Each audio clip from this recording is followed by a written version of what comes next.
हमें centre of mass देख रहे थे, ठीक है। तो अभी हम देखेंगे, देखो कोणीय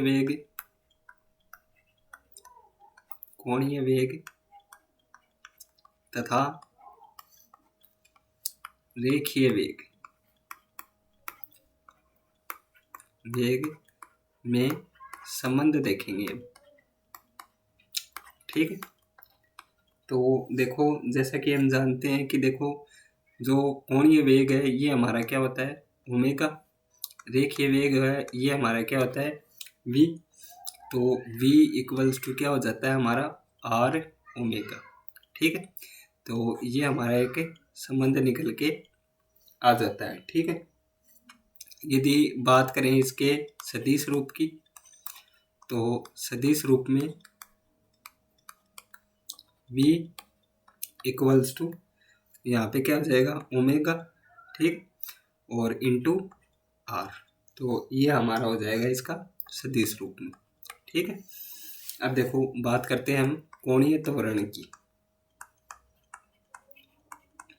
कोणीय त्वरण, ठीक है। तो देखो, कोणीय वेग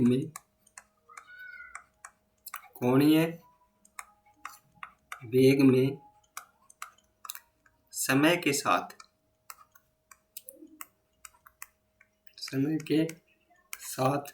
परिवर्तन की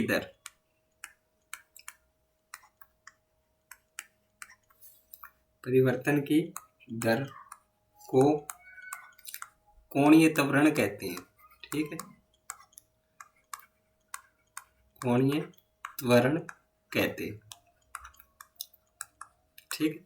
तो देखो, यहाँ से हमारे पास क्या आता है कि इसको व्यक्त किससे करते हैं, तो इसे अल्फा से व्यक्त करते हैं,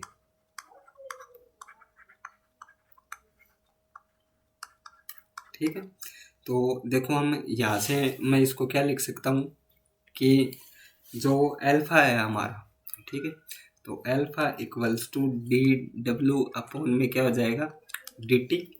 या मैं इसको क्या लिख सकता हूँ कि जो ओमेगा है हमारा, तो इसको क्या लिख सकता हूँ, D square theta upon D T square, ठीक। तो यहाँ से मैं क्या लिखूंगा कि कोणीय त्वरण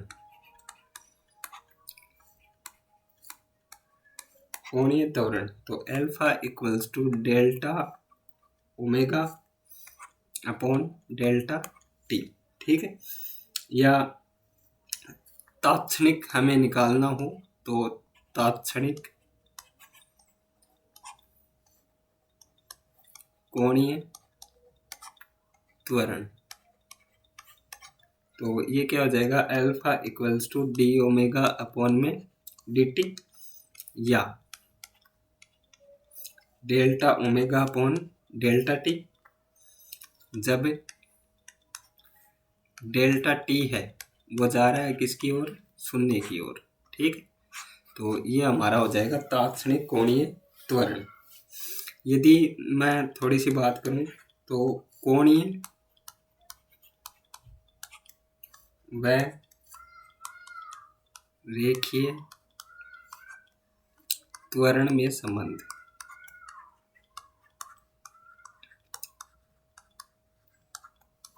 ठीक है। तो यदि बात करें सदिश रूप की,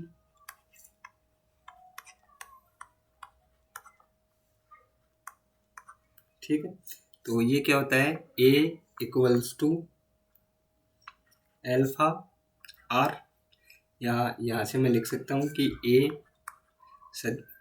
सदिश रूप में एल्फा और इंटू आर, ठीक।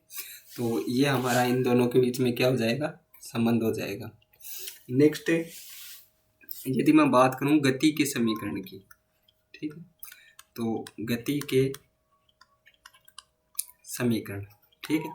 तो देखो, रेखीय वेग के लिए कैसे होते हैं गति के समीकरण,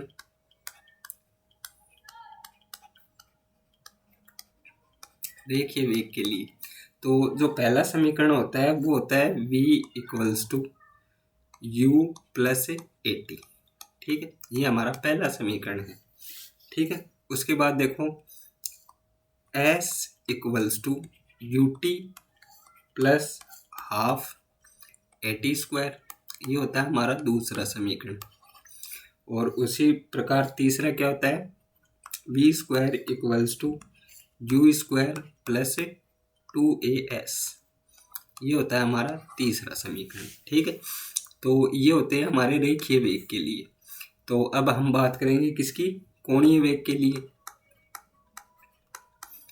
कोणीय वेग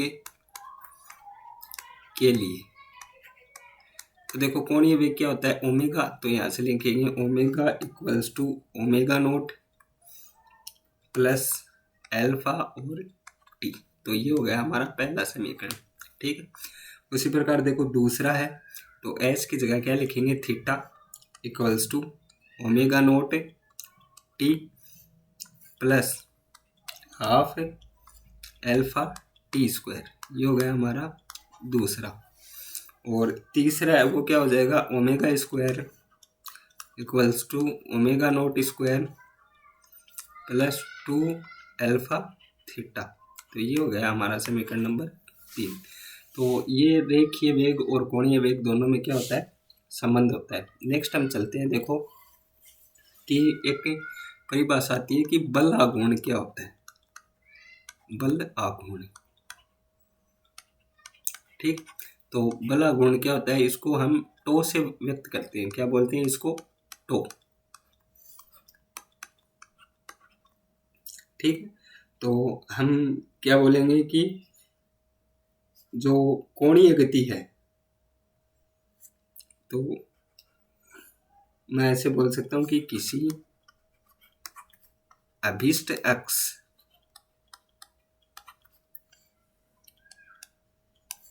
के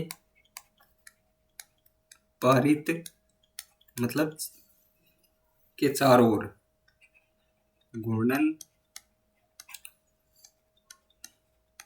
गति में गति को त्वरित करने के लिए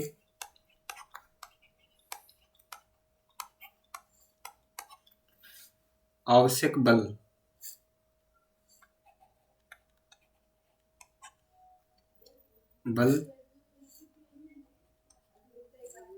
आघूर्ण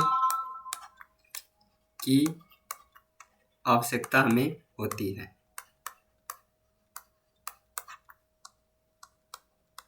ठीक है, तो जैसे टो होता है, तो टो हमें नॉर्मली देखो इस प्रकार से लिखा हुआ मिलेगा आपको पाई के जैसा।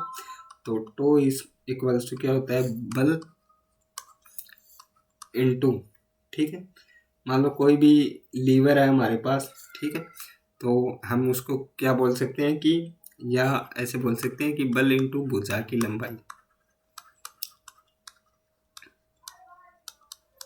ठीक है, तो ये लंबाई होती है, कोई भी लंबाई हो सकती है हमारी। तो देखो यहाँ से मैं क्या लिख सकता हूँ कि टो इक्वल्स टू बल का मात्रक क्या होता है, एफ, और इसको क्या लिखते हैं, आर साइन थीटा। ठीक है, तो इसका जो मात्रक होता है, तो मात्रक क्या होता है, देखो बल का मात्रक न्यूटन, तो इसको लिखते हैं न्यूटन इनटू मीटर। ठीक, तो ये क्या हो जाता है, इसका मात्रक हो जाता है। ठीक है, अब देखो बात करते हैं हम नेक्स्ट कोणीय संवेग।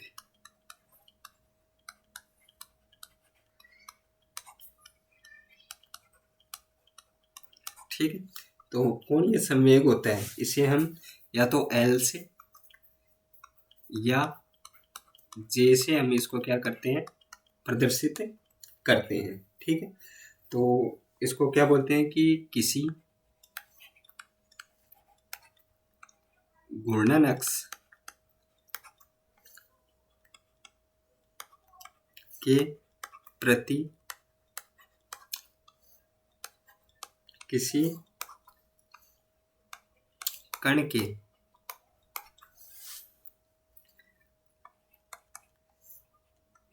रैखिक संवेग के आघूर्ण को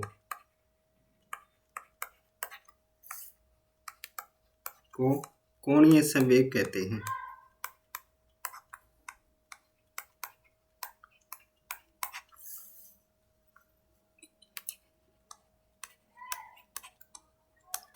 ठीक है, यह एक सदिश राशि है।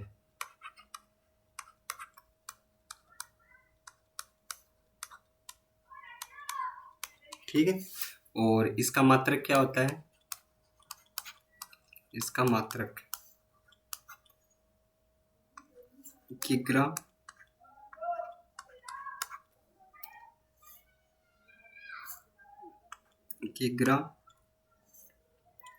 इंटू मीटर अपॉन में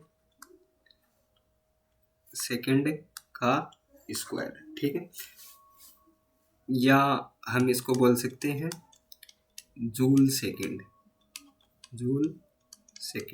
ठीक है, तो ये इसका क्या होता है? मात्रक होता है। तो देखो आज के लिए हम इतना देखते हैं, बाकी का हम देखेंगे नेक्स्ट क्लास में। तो तब तक के लिए सीखते रहे, और यदि वीडियो अच्छी लगे तो प्लीज़ लाइक शेयर और सब्सक्राइब करें। और लैब असिस्टेंट वाले जो विद्यार्थी हैं वो हमारे साथ रेगुलर जुड़े रहें। ठीक है, और चैनल को सब्सक्राइब करना न भूलें। Thank you.